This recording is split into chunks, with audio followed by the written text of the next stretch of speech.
தொழிலாளர் தினத்தையொட்டி தஞ்சை மாவட்டம் குருங்கலூர் ஊராட்சி காமாட்சி அம்மன் கோவில் தெருவில் கிராம சபை கூட்டம் நடைபெற்றது. கூட்டத்திற்கு மாவட்ட கலெக்டர் பிரியங்கா பங்கஜம் தலைமை தாங்கினார்.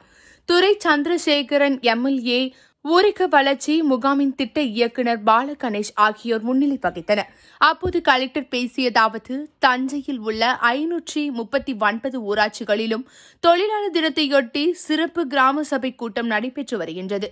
அந்த வகையில் குருங்கலூரில் நடைபெற்ற கிராம சபை கூட்டத்தில் ஊராட்சி நிர்வாகம் மற்றும் பொது நிதி செலவினம், நடைபெற்று வரும் பல்வேறு வளர்ச்சி திட்ட பணிகள் முன்னேற்றம் குறித்தும் கேட்டறியப்பட்டது.